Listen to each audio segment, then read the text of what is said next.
The sun scorched the Texas landscape as Lillian Keller stumbled forward, her parched lips cracked and bleeding, her once vibrant emerald eyes now dulled by desperation. 3 days lost in the merciless Chihuahuan desert had stripped away her dignity, her strength, and nearly her life, but not her determination to survive. Del Rio, Texas, 1885, had promised a new beginning after the devastating loss of her family's farm in Missouri.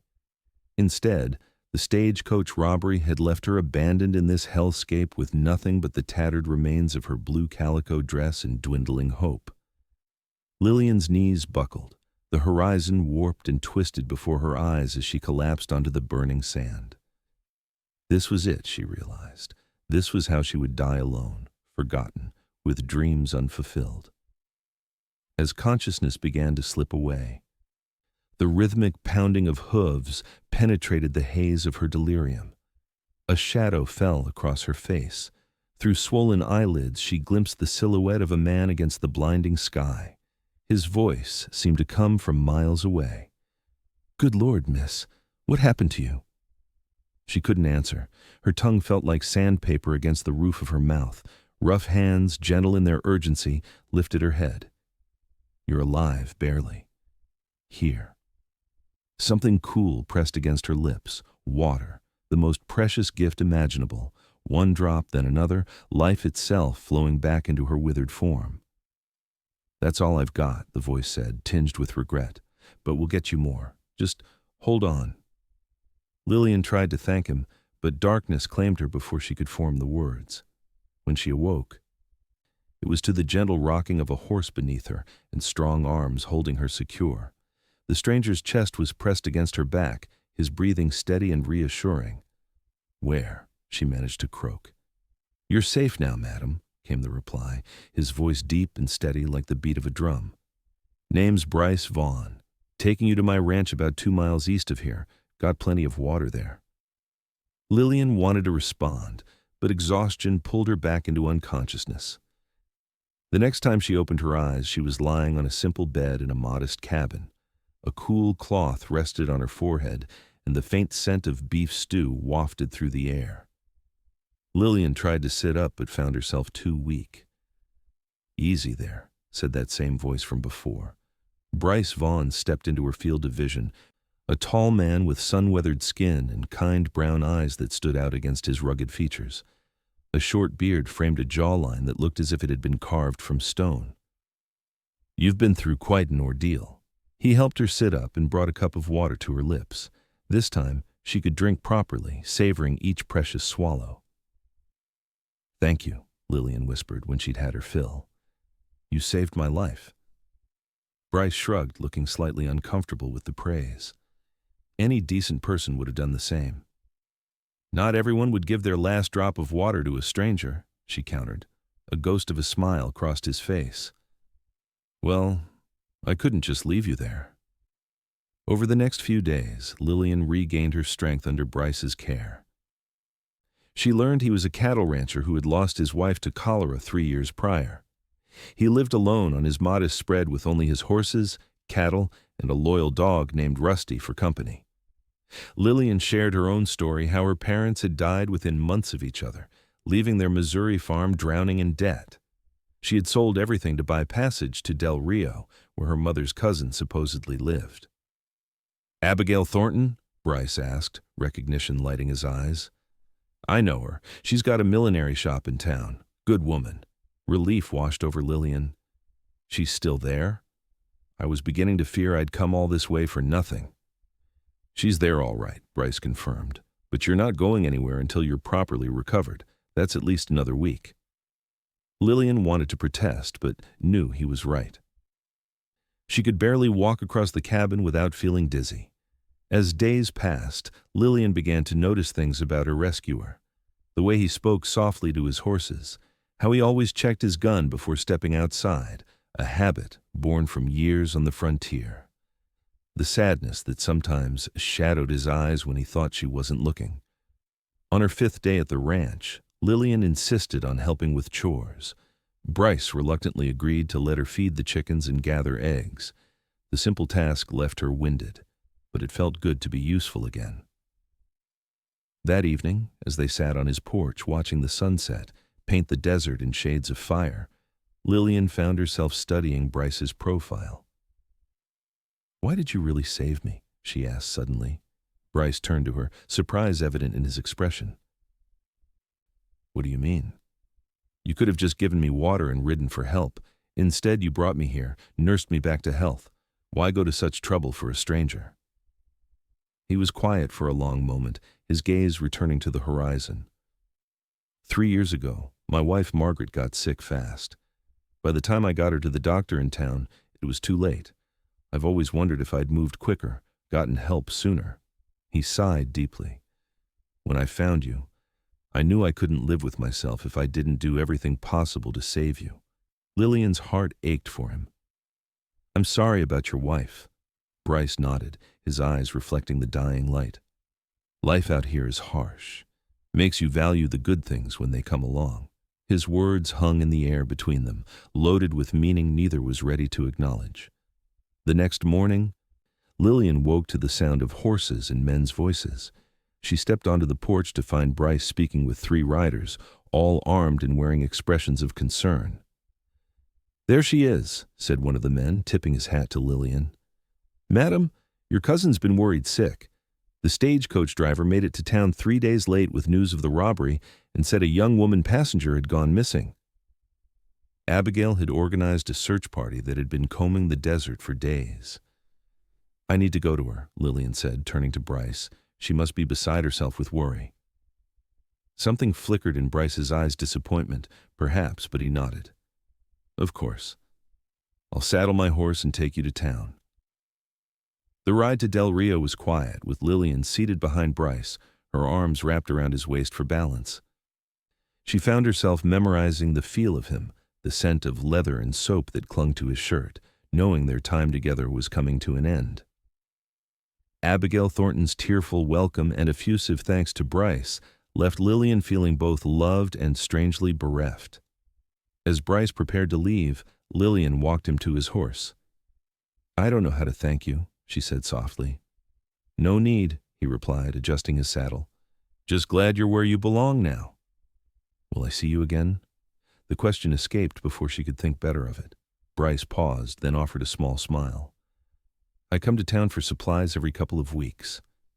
It wasn't a promise, but it was enough to kindle hope in Lillian's heart as she watched him ride away. Life with Abigail proved better than Lillian had dared hope. Her cousin was a kind, industrious woman who welcomed Lillian not just into her home but into her business as well. Lillian's skilled hands, trained by years of mending on the farm, proved valuable in the millinery shop, and she quickly learned the art of hat making. 2 weeks passed with no sign of Bryce, then 3. Lillian told herself she was being foolish to watch the street so hopefully whenever a rider passed the shop window.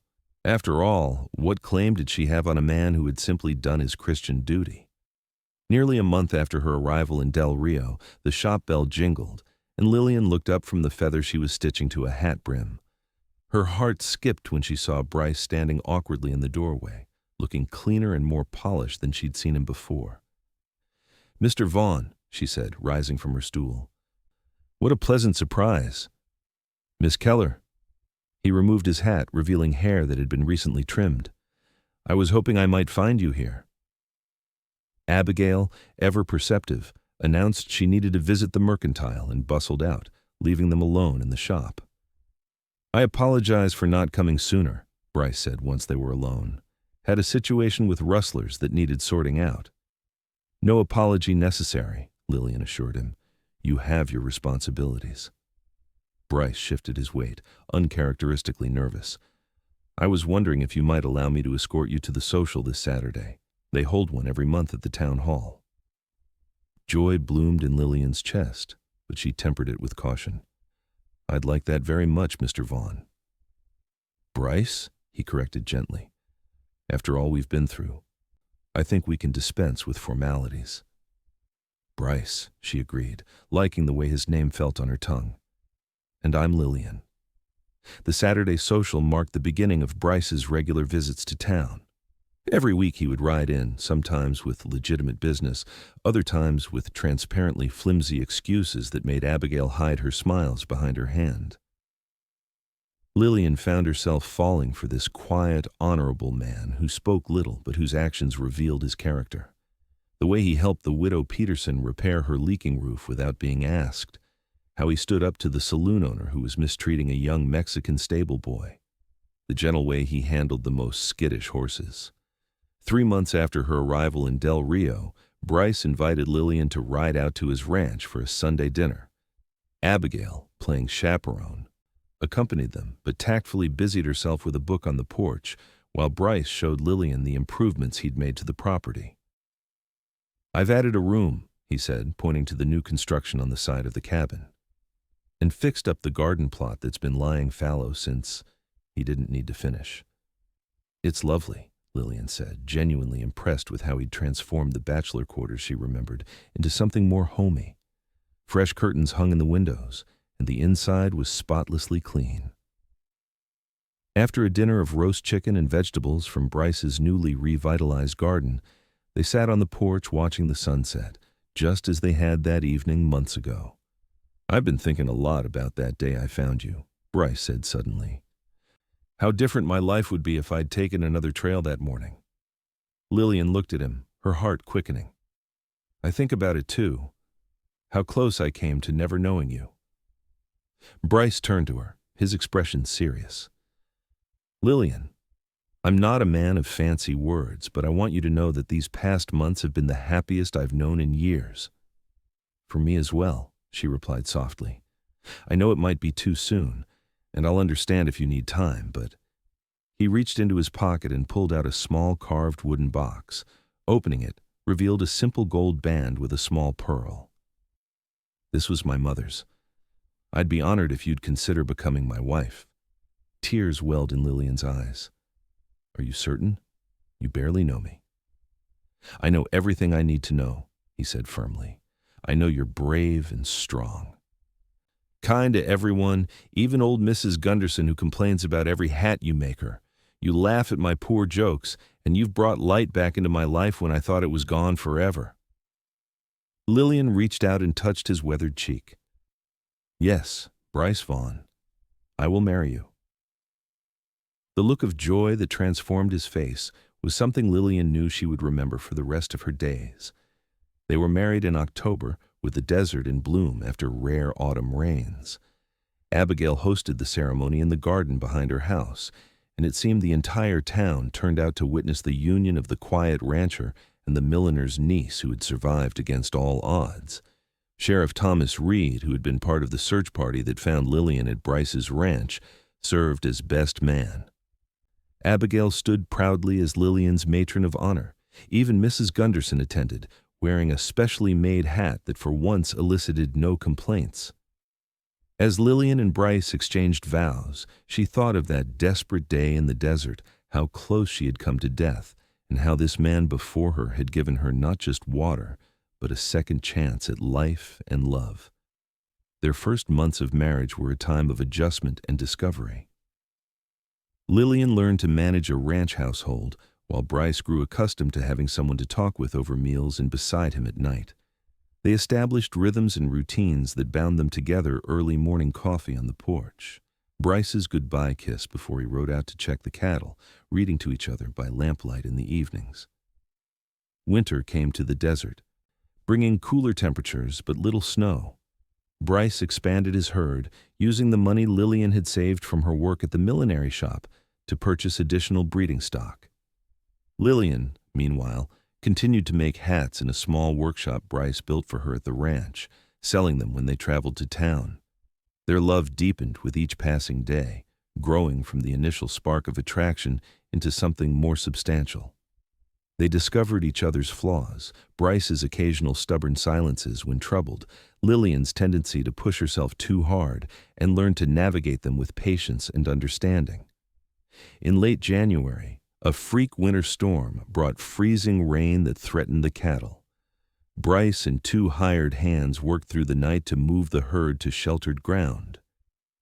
When he finally returned to the cabin at dawn, half frozen and exhausted, Lillian was waiting with hot coffee, a warm bath, and the news that she was expecting their first child. The joy of impending parenthood cast a golden glow over the following months. Bryce became even more protective, insisting Lillian reduce her hat-making and rest more, especially as the Texas spring brought scorching temperatures. "You fuss worse than Abigail," Lillian teased him one evening as he insisted on carrying a bucket of water that she could have easily managed. "Can't help it," he replied with an unabashed smile. "Got 2 people to worry about now instead of 1. August brought the birth of their son, Benjamin Thomas Vaughn, a healthy boy with Lillian's green eyes and Bryce's determined chin. The delivery was difficult, coming during a heat wave that made the midwife fret about both mother and child, but Lillian's frontier resilience saw her through. Bryce, who had paced the porch through the entire 12-hour ordeal, broke into tears when the midwife finally placed his son in his arms. "He's perfect," he whispered, sitting carefully beside Lillian on the bed. "Just like his mother." As Benjamin grew from infant to toddler, the Vaughn ranch prospered. Bryce's careful management and Lillian's clever business sense proved a formidable combination. They added a larger barn, expanded the main house to include a proper parlor, and hired additional hands to manage the growing herd. Life wasn't without challenges. A drought in 1887 stressed their resources and tested their resolve. A band of rustlers targeted ranches in the area, leading to tense nights when Bryce stood watch with his rifle. And there was the lingering prejudice against their foreman Miguel Hernandez, a skilled vaquero whom some townspeople treated with unwarranted suspicion because of his Mexican heritage. Through it all, Bryce and Lillian faced each challenge as partners. Their shared experience of loss before finding each other gave them perspective when hardships came. The memory of that desperate day in the desert of Bryce's selfless gift of his last water remained a touchstone, a reminder of what truly mattered. When Benjamin was 3, the Vaughns welcomed a daughter, Margaret Abigail, named for Bryce's first wife and Lillian's cousin, who had become like a sister to her. With 2 children filling their home with laughter and occasional chaos, Lillian sometimes marveled at how full her life had become. "Did you ever imagine this?" she asked Bryce one night as they sat on their expanded porch, watching the sunset while the children played with Rusty's puppies in the yard. "Not in my wildest dreams," he admitted, taking her hand. "After Margaret died, I thought that chapter of my life was closed forever. Then I found a half-dead woman in the desert, and everything changed." Lillian squeezed his fingers. "Best day of my life, even if it didn't seem like it at the time." As their children grew, Lillian and Bryce became respected fixtures in the Del Rio community. Bryce served on the town council, advocating for better roads and a proper school. Lillian continued her millinery work, but also established a small lending library in a corner of Abigail's shop, believing strongly in the power of education. Benjamin, showing his father's affinity for ranching, began accompanying Bryce on his rounds by age 7. Margaret, creative and quick-witted, divided her time between helping Lillian with her hats and burying her nose in every book she could find. In 1895, 10 years after Bryce had found Lillian in the desert, they hosted a celebration at the ranch that brought together friends and neighbors from miles around. The occasion was ostensibly the completion of their new 2-story home, built to replace the original cabin that had grown too small for their family and prosperity. But it was also, as Abigail observed with a knowing smile, a celebration of what could happen when 2 people refused to give up on themselves or each other. During the festivities, Sheriff Reed, now sporting silver at his temples, raised a toast to Bryce and Lillian Vaughn, who remind us all that even in the harshest desert, love can bloom if you're willing to share your last drop of water. Later that night, after the guests had gone and the children were asleep in their new rooms, Bryce and Lillian stood in the doorway of their home, looking out at the ranch that had transformed as surely as they had over the past decade. "Sometimes I still can't believe it," Lillian said, leaning against her husband. That day in the desert, I was so sure I was going to die. And now look at all this. She gestured to encompass not just their property, but the life they had built. Bryce wrapped an arm around her waist, pulling her close. I was just doing what needed doing that day. Had no idea I was saving my own future. Your last drop of water, Lillian murmured. I've never forgotten that. Best investment I ever made, he replied with a smile, bending to kiss her as the desert stars twinkled overhead. The years continued to flow, bringing changes both expected and surprising. Benjamin, growing into a thoughtful young man with his father's quiet strength, took on increasing responsibility at the ranch. Margaret's intelligence and determination led her to pursue education beyond what Del Rio could offer, eventually attending a women's college in San Antonio, a development that filled Lillian with particular pride. In 1898, when news of the Spanish-American War reached them, Benjamin, then 16, begged to enlist. It took all of Bryce and Lillian's persuasive powers to convince him that his place remained at the ranch, where the work of feeding a nation at war was no less important than fighting. The turn of the century brought new technologies and opportunities to Del Rio. The railroad expanded its services, making it easier to ship cattle to market and bringing more settlers to the area. Bryce, ever adaptable, invested in modern farming equipment and expanded into sheep ranching when he saw the potential for wool production. Lillian, meanwhile, transformed her small hat, making operation into a proper business, employing several local women and shipping their creations as far as San Antonio and El Paso. Her designs, which incorporated traditional Mexican embroidery techniques learned from Miguel's wife Elena, became sought after for their distinctive style. Their partnership remained the bedrock of their success. Each evening, no matter how busy the day had been, they made time to sit together and share their thoughts, maintaining the connection that had begun that fateful day in the desert. In 1903, they faced perhaps their greatest challenge when Bryce was thrown from a horse while checking fences in a remote part of the property. The injury to his back was severe, and for several terrifying days, the doctor wasn't certain if he would walk again. "You're not leaving me," Lillian told him fiercely as she sat beside his bed during those dark days. "We've come too far together." Whether it was her determination, the doctor's care, or Bryce's innate stubbornness, he did recover, though he walked with a cane afterward and could no longer ride for long periods. The experience forced changes in how they managed the ranch, with Benjamin taking on more of the physical work and Bryce focusing on the business aspects. It also deepened their appreciation for each other. "You were right," Bryce told Lillian one evening as they watched a new generation of hands move cattle across their land. "That day you were angry with me for trying to get up too soon. You said we were partners, not just husband and wife." "We've always been partners," she replied, "from the moment you lifted me onto your horse." As they entered their third decade together, Lillian and Bryce watched with pride as Benjamin married Elena Hernandez's niece Sofia, joining their family with Miguel's in a union that symbolized the changing attitudes in their community. Margaret, after completing her education, returned to Del Rio not as a rancher's daughter, but as the town's first female teacher, bringing with her progressive ideas about education that initially raised eyebrows but eventually won respect. In 1910, as rumors of revolution in Mexico began to affect the border regions, the Vaughn Ranch became a haven for families fleeing the unrest. Bryce and Lillian, remembering their own experiences with hardship, opened their land to those in need, establishing temporary housing and offering work to those willing and able. "Some folks in town don't approve," Sheriff Reed warned them during one of his visits. "Say you're harboring foreigners."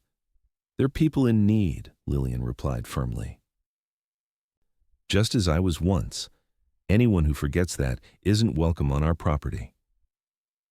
Their stance cost them some business relationships, but earned them deeper respect from those who shared their values.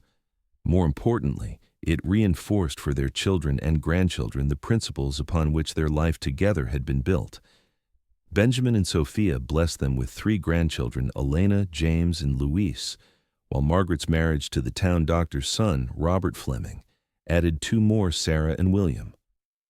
The Vaughn Ranch became a gathering place for this extended family, especially during holidays and the annual summer celebration they continued to host.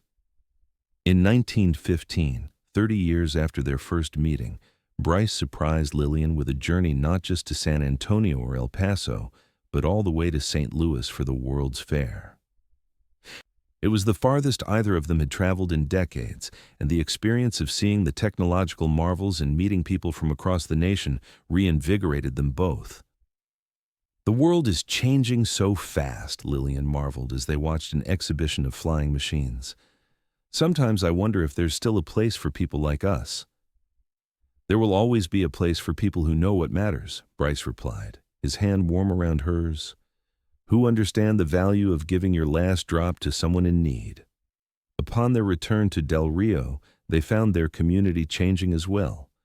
Automobiles had begun to replace horses on the main streets. Electric lights illuminated the larger businesses. The old saloon where Bryce had once confronted the owner about mistreating a stable boy had been replaced by a modern hotel. Yet the essence of their life remained constant. The land still demanded respect and hard work. Good neighbors still meant the difference between prosperity and failure. And at the center of it all, their partnership continued to flourish, tempered by time but undiminished in strength.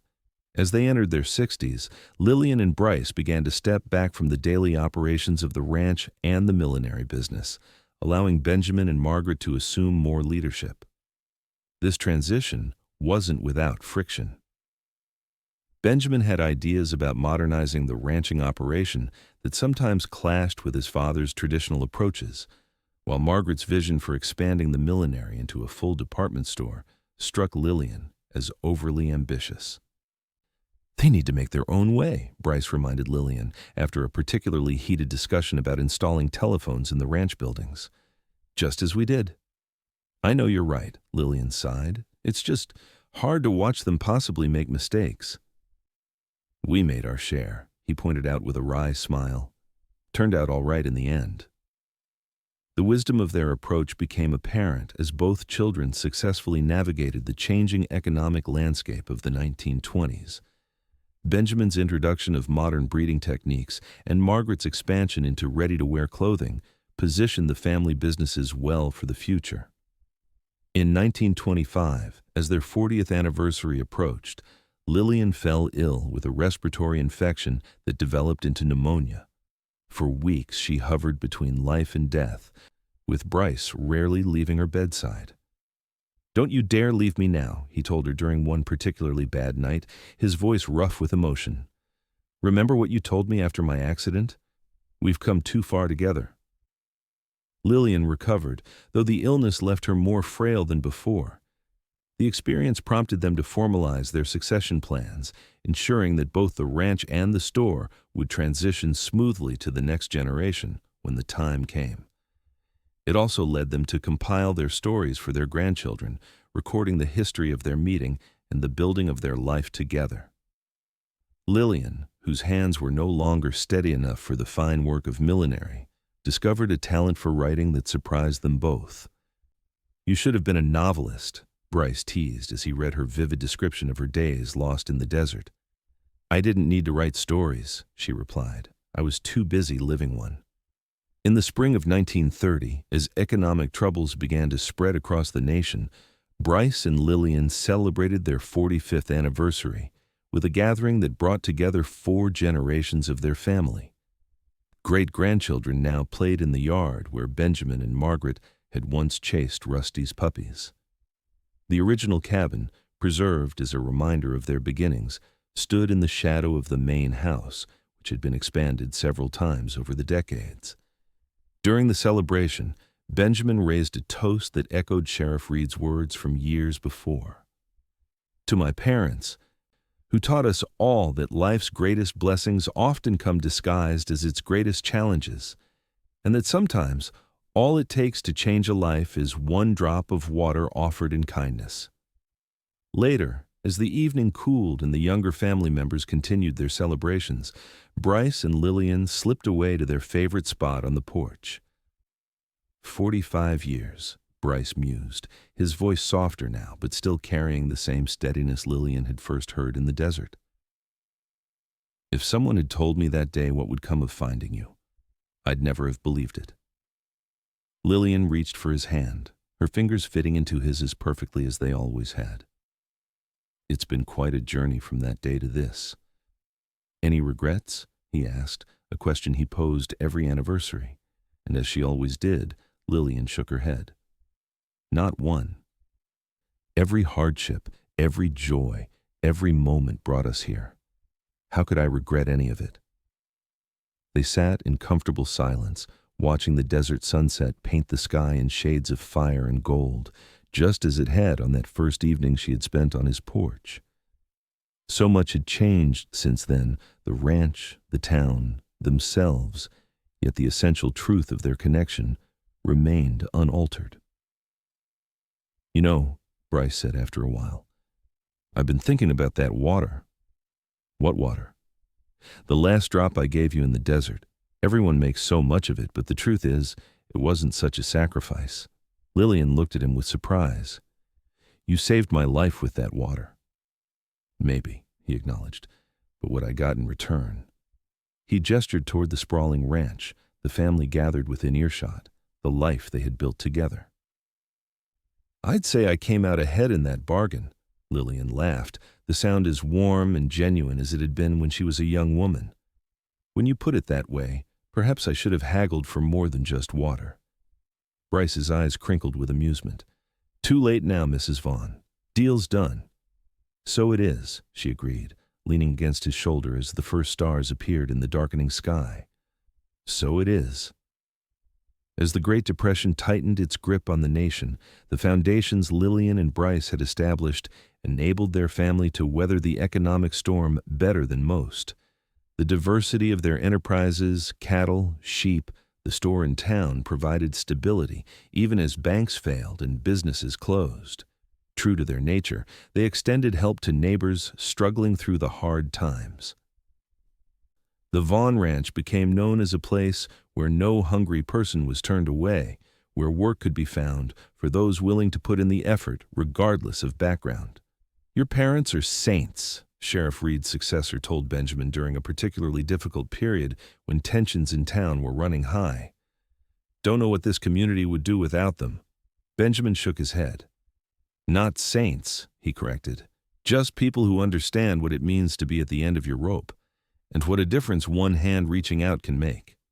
In 1935, as they marked their 50th wedding anniversary, Bryce and Lillian received recognition from the State Historical Society for their contributions to the development of Val Verde County. The ceremony, held in the town hall where they had attended their first social together, brought out nearly every resident of Del Rio. We didn't do anything special, Bryce protested when the governor's representative presented them with a certificate of recognition. Just lived our lives as best we could. Sometimes that's the most important contribution of all, the official replied, showing others how to live with dignity and purpose through changing times. The celebration continued at the ranch, where tables groaned with food prepared by 4 generations of family and friends. As evening approached, someone called for Lillian to retell the story of their meeting, a tradition that had become a fixture at family gatherings. Though she had told it countless times, Lillian never tired of recounting that desperate day in the desert and the moment when hope arrived in the form of a solitary rider. I remember looking up and seeing him silhouetted against the sun, she said, her voice carrying across the attentive crowd. I thought perhaps he was a mirage or an angel.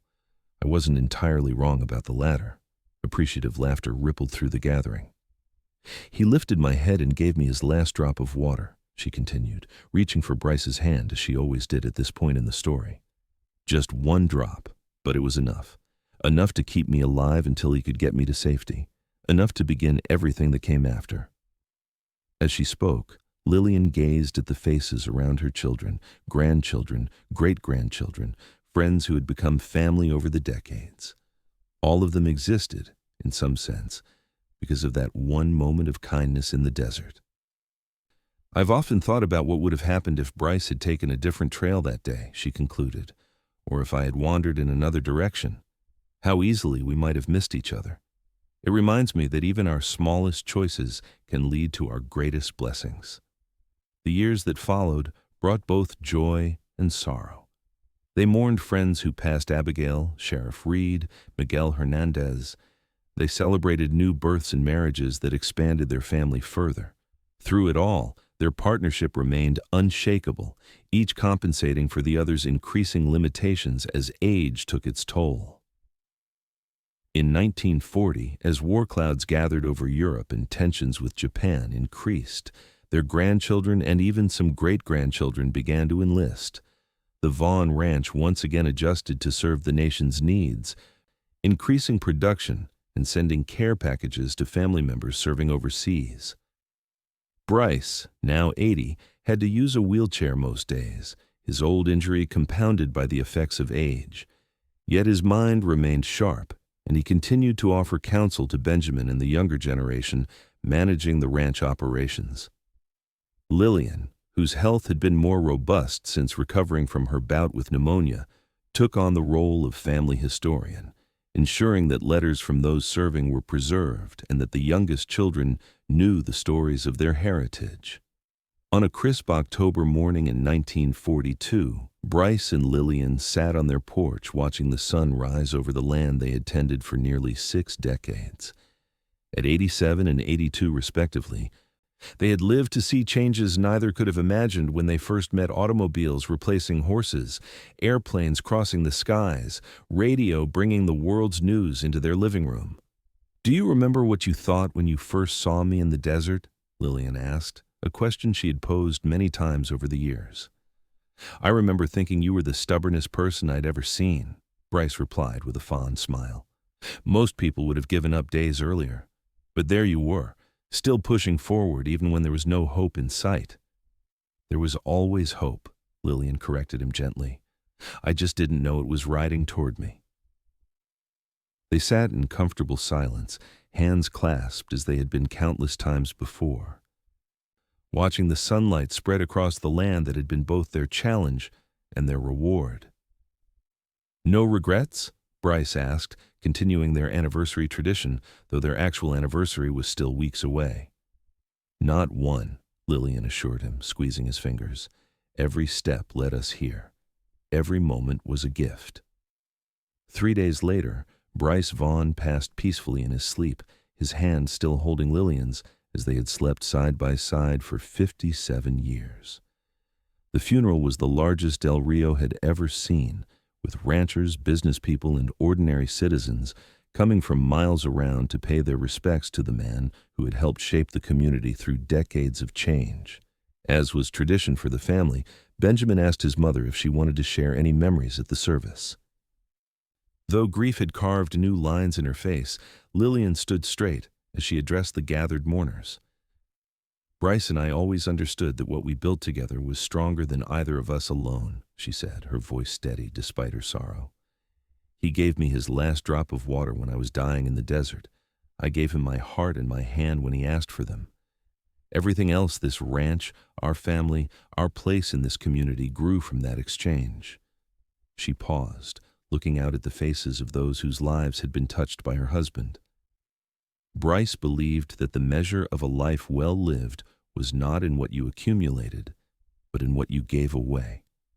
By that measure, no man ever lived better. Lillian continued to live on the ranch, surrounded by family who ensured she was never alone. Though physically diminished, her mind remained clear, and she became the family's anchor, the living connection to a past that was quickly fading from memory elsewhere. In the spring of 1945, as news arrived of victory in Europe, Lillian fell ill. The doctor diagnosed pneumonia again, but this time, despite the best medical care available, her body was too frail to fight it off. On a warm May evening, with her children, many of her grandchildren, and several great-grandchildren gathered around her bed, Lillian Keller Vaughn took her last breath. She was 85 years old, They buried her beside Bryce on a hillside overlooking the ranch, where wildflowers bloomed in profusion after spring rains. The simple headstone, in accordance with their wishes, bore only their names, the dates that marked their time on earth, and a single line: "From one drop of water, an ocean of love." The Vaughn Ranch continued to thrive under the stewardship of subsequent generations, adapting to changing times while maintaining the values established by its founders. The story of Bryce and Lillian, of a desperate woman found dying in the desert and the cowboy who gave her his last drop of water, became not just family legend, but part of local lore. In 1985, 100 years after that fateful meeting, the ranch hosted a centennial celebration that brought together descendants from across the country. The original cabin, carefully preserved and now designated a historical landmark, stood open for visitors to see where their remarkable journey had begun. Inside, among the simple furnishings, a framed piece of parchment held pride of place, Lillian's handwritten account of their meeting and the life they had built together. The final paragraph, written in her distinctive flowing script, read, "Looking back from the vantage point of our golden years, it seems almost miraculous that two lives could be so perfectly aligned by chance or perhaps by providence. That day in the desert, when hope seemed lost, taught us both that life's most precious gifts often come when we least expect them, and that even in the harshest wilderness, love can bloom if nurtured with care and commitment. Bryce gave me his last drop of water that day, but together we discovered an endless wellspring of love that sustained us through all the seasons of our lives. And if there is any legacy we wish to leave for those who come after us, it is this: never underestimate the power of one small act of kindness. It may just be the beginning of the greatest adventure you'll ever know." And so their story lived on, passed from generation to generation, a testament to the enduring power of love, born in the most desperate of circumstances, and the extraordinary life that grew from a single drop of water, freely given.